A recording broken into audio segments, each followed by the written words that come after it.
खोखलापन सा था, एक खालीपन सा था जो मैं बर्दाश्त नहीं कर पाती थी, जिसके वजह से मैं डिप्रेस होती थी। बट कोई समझ नहीं पाता था कि ये डिप्रेशन है। मैं यहाँ फिट हो पा रही हूँ ना मैं वहाँ फिट हो पा रही हूँ। अशहदु अल्ला इलाहा अशहदु अल्ला इलाहा इल्लल्लाह इल्लल्लाह व अशहदु व अशहदु अन्ना मोहम्मदर मोहम्मदर रसूलुल्लाह। रसूलुल्लाह। मैं गवाही देती हूँ मैं गवाही देती हूँ कि अल्लाह के अलावा कि अल्लाह के अलावा कोई भी माबूद नहीं है कोई भी माबूद नहीं है और मोहम्मद सल्लल्लाहु अलैहि वसल्लम सल्लल्लाहु अलैहि वसल्लम उसके आखिरी पैगंबर है। उसके आखिरी पैगंबर है। माशाल्लाह, आप मुसलमान हैं। अस्सलाम वालेकुम नाज़रीन, आज की वीडियो का टॉपिक हमारा कुछ अलग अनोखा है। उम्मीद करता हूँ इस वीडियो से आपको बहुत कुछ मिलेगा। एक छोटा सा रिक्वेस्ट है, अगर चैनल पर न्यू है तो चैनल ज़रूर सब्सक्राइब कीजिए। तो चलते हैं, वीडियो प्ले करते हैं, हमारे साथ वीडियो पूरा देखते रहे। अस्सलाम वालेकुम। जैसे कि मैंने आपसे कहा था कि मैं अपनी लाइफ की स्टोरी आपसे शेयर करना चाहती हूँ, तो अब मैंने डिसाइड किया है कि मैं शेयर करूँगी। एक चीज़ होती है, जो लोग इस्लाम में आते हैं और जो लोग ऑलरेडी मुस्लिम्स होते हैं और उसके बाद वो फिर अपने रिलीजन के टुवर्ड रिवर्ट बैक करते हैं, सबके अंदर एक चीज़ कॉमन सी होती है और वो होती है कि इससे पहले जब तुम्हें इस्लाम एक्चुअली पता चला, जब तुमने कलमा एक्चुअली रीड किया, उससे पहले तुम्हारे अंदर एक अजीब सा खोखलापन होता है, एक खालीपन होता है जो कलमे की मदद से पूरा हो जाता है। कुछ इसी तरह एक लाइफ थी मेरी जो काफ़ी अलग थी। अब मैं सोच भी नहीं सकती ऐसी ज़िंदगी जीने की। मैं एक मॉडर्न फैमिली को बिलोंग करती थी, न्यूक्लियर फैमिली को, मॉम डैड और मैं। बट हालात हमेशा फैमिली में कुछ अच्छे नहीं रहे, हमेशा से एक प्रॉब्लम सी रही है मम्मी पापा के बीच में। तो वो जो था ना, वो मुझे काफ़ी अफेक्ट करता था। मैं हमेशा सोचती थी कि काश मेरी फैमिली होती, काश एक बड़ी फैमिली में मैं होती जहाँ सब साथ रहते, मिलजुल के रहते। बट ऐसा नहीं था। और एक अजीब सेल्फिशनेस में नोट करती थी जब दोनों तरफ एक आर्ग्यूमेंट होती थी मम्मी और पापा के बीच में। हाँ, उन लोगों ने मेरी परवरिश बहुत अच्छे से की है, बट उनकी जो लड़ाइयाँ होती थी ना, वो लोग कहीं ना कहीं लैक हो जाते थे ये जानने से कि ये सारी चीज़ें मुझे काफ़ी अफेक्ट कर रही है। तो ये काफ़ी अरसे तक अफेक्ट करती रही। बट मुझे एक उम्मीद थी कि ये सब गुजर जाएगा, ये पार कर जाऊंगी मैं। और एक भरोसा था कि जो आने वाला कल होगा वो आज से काफ़ी अच्छा होगा, इस भरोसे से मैं जीती थी।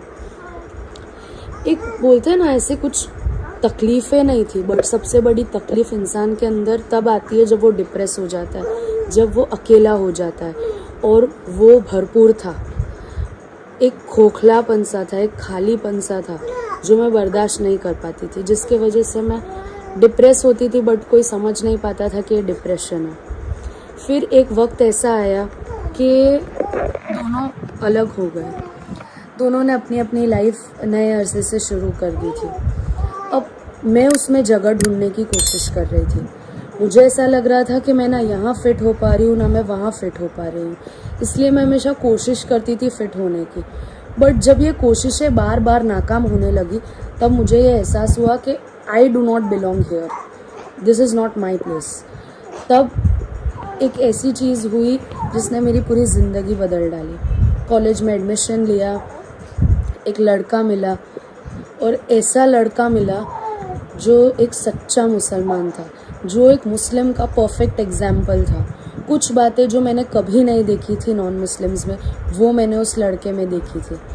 और मुझे कहीं ना कहीं लगता था कि हमारा कुछ हो नहीं सकता, क्योंकि हम दोनों का रिलीजन अलग था। बट वो एक बात है ना, उनके अंदर बहुत अच्छी थी, मतलब उनकी फैमिली बहुत बड़ी थी और एक अपनापन सा था हर एक के अंदर, हर किसी के अंदर। और ये अपनापन हर मुसलमान के अंदर होता है, क्योंकि इसके अंदर अल्लाह का डर होता है कि मैं कहीं अपने माँ बाप को नाराज़ ना कर दूँ, कहीं मैं अपने फैमिली को नाराज़ ना कर दूँ। ये चीज़ें गैर कौमों में बहुत कम देखने को मिलती है। आज 8 साल हुए हमारी शादी को और हमें मिलकर 10 साल होंगे, पर मैं इतना भरोसे से कह सकती हूँ कि ऐसा एक दिन या एक पल भी नहीं गुजरा जब मैंने इस्लाम में आने से या मुस्लिम बनने को रिग्रेट किया होगा। मैं उनसे मिली तो मैंने काफ़ी चीज़ें नोट करी थी कि किस तरह वो समझ जाते थे मुझे और किस तरह वो मुझे संभाल लेते थे, किस तरह उन्होंने मुझे डिप्रेशन में से बाहर निकाला था। और उन्होंने मुझे एक दफ़ा भी ऐसा नहीं बोला था कि तुम्हें इस्लाम कबूल करना होगा या तुम्हें मुस्लिम बनना पड़ेगा। उन्होंने बस इतना कहा था मैं तुम्हारा साथ दूंगा। उन्होंने एक मर्तबा भी इस चीज़ का जिक्र नहीं छेड़ा था कि तुम्हें मेरे साथ रहने के लिए कोई पाबंदी या कोई कंपल्शन होना पड़ेगा। इस्लाम में आने का फ़ैसला मैंने खुद लिया था निकाह से पहले, और ये मेरा अपना डिसीजन था क्योंकि मैं जान चुकी थी कि मुस्लिम्स कैसे होते हैं। और जो नफ़रत और जो एक अजीब सी हेट्रेड हर किसी के अंदर थी ना मुस्लिम्स के लिए, मेरी फैमिली में ख़ास करके, वो मैंने देखी थी उससे टोटली अपोजिट है। पहली बात थी क्लीनलीनेस। एक माइंडसेट होता है बचपन से कि नहीं यार मुस्लिम्स का घर तो कैसा होगा as a non Muslim. But जब मैंने देखा कि नो यार पाकी साफ़ी आधा ईमान है, कैसे हो सकता है ये। फिर कुछ चीज़ें जैसे कि हम कहीं घूमने जाते थे तो मैंने काफ़ी मर्तबा देखा है कि वो बाइक से उतर जाते थे, रास्ते के बीच में से ऐसी कोई चीज़ होती थी, पत्थर होता था या ऐसा कुछ होता था, वो हटा लेते थे। तो वो मुझे अलग लगता था क्योंकि मैंने नहीं देखा है किसी और को कभी ऐसा कुछ करते हुए। तो मेरे लिए ये सारी चीज़ें काफ़ी नई थी सॉरी। और मुझे है ना जो चाहिए था ना, जो अपनापन, जो एक बोलते हैं ना एक मोहब्बत चाहिए थी मुझे, जो मुझे शायद कमी रह गई थी, वो मेरी इनसे मिलने के बाद, इनकी फैमिली से मिलने के बाद पूरी हुई थी। और जैसा लोग समझते ऐसा नहीं है इस्लाम काफ़ी खूबसूरत रिलीजन है और ये मुझसे बेहतर कोई नहीं जान सकता क्योंकि मैंने 18 साल उसे नफ़रत करते हुए गुजारा। और आज जब खुद ये लिखती हूँ कहीं अपने बच्चों के फॉर्म्स में, जब रिलीजन लिखती हूँ मुस्लिम, तो मुझे प्राउड फील होता है कि मैं मुस्लिम हूँ, अल्हम्दुलिल्लाह। और मतलब एक सुकून महसूस होता है, ऐसा लगता है कि सब कुछ अच्छा हो गया है, अब कुछ गलत नहीं हो सकता, और अब कुछ गलत होगा तो वो भी अल्लाह तरफी होगा और इंशाअल्लाह वो भी बर्दाश्त कर लेंगे। जज़ाकल्लाह। काफ़ी सारी चीज़ें हैं जो मैं शेयर कर सकती हूँ आप लोग से। अगर आपको मेरा वीडियो पसंद आया हो तो ज़रूर लाइक कीजिएगा, कमेंट कीजिएगा और प्लीज़ बताइएगा। एक्चुअली मैं बहुत नई हूँ वीडियो बनाने में, बट मैं शेयर करना चाहती थी दुनिया से, तो ये मुझे बेस्ट रास्ता लगा। अगर कोई मिस्टेक हुई हो तो प्लीज़ माफ़ करना। जज़ाकल्लाह। Assalamu alaikum, sir. वालेकुम अस्सलाम रहमतुल्लाहि व बरकातुहू। My name is Pushpa Shinde. Though I am born Hindu, I believe in Islam and I want to read a kalma. Alhamdulillahi Rabbil Alameen Ar-Rahmanir Rahim Maliki Yawmiddin Iyyaka na'budu wa iyyaka nasta'in Ihdinas siratal mustaqim Siratal ladzina an'amta alaihim Ghayril maghdubi alaihim waladdallin. Amin. माशाल्लाह sister, that's very good. That was the Bismillahirrahmanirrahim. Kul huwallahu ahad. Allahus samad. Lam yalid wa lam yulad wa lam yakul lahu kufuwan ahad. माशाल्लाह sister. Brother, she needs to recite the kalma. So can you just? आप sister, मैं पूछना चाहता हूँ कि आप इस्लाम कबूल करना चाहती है?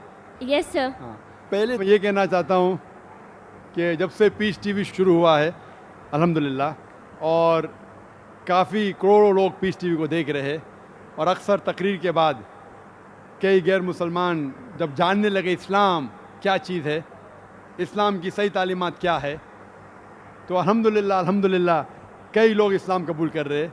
और जब लास्ट टाइम कॉन्फ्रेंस हुआ था बॉम्बे में, अल्हम्दुलिल्लाह आखिरी दिन लाखों का मजमा था, और आखिरी दिन अल्हम्दुलिल्लाह सुम्मा अल्हम्दुलिल्लाह अल्लाह सुब्हानहू व तआला ने कई गैर मुसलमान को हिदायत दी।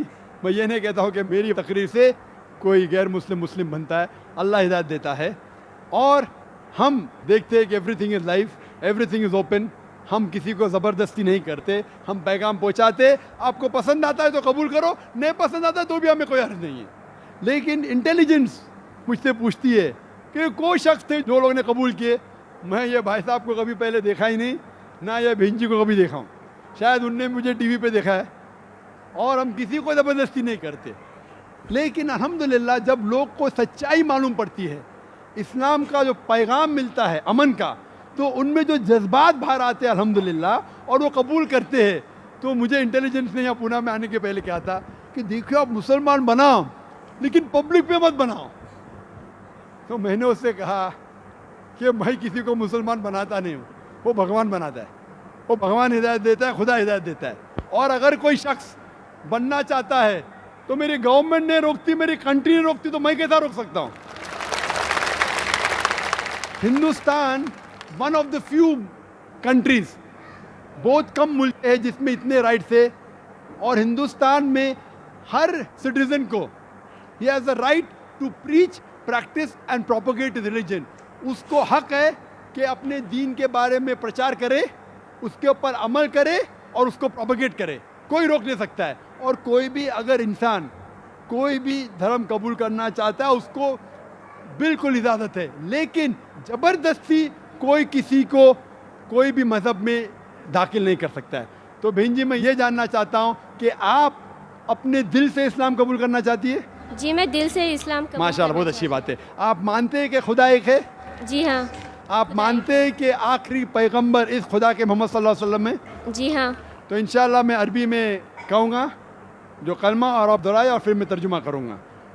अशहदु अल्ला इलाहा अशहदु अल्ला इलाहा इल्लल्लाह इल्लल्लाह व अशहदु व अशहदु अन्ना अन्ना मुहम्मदर मुहम्मदर रसूलुल्लाह। रसूलुल्लाह। मैं गवाही देती हूँ मैं गवाही देती हूँ कि अल्लाह के अलावा कि अल्लाह के अलावा कोई भी माबूद नहीं है कोई भी माबूद नहीं है और और मोहम्मद मोहम्मद सल्लल्लाहु अलैहि वसल्लम सल्लल्लाहु अलैहि वसल्लम उसके आखिरी पैगंबर है। उसके आखिरी पैगंबर है। माशाल्लाह, आप मुसलमान हैं। हाँ जी।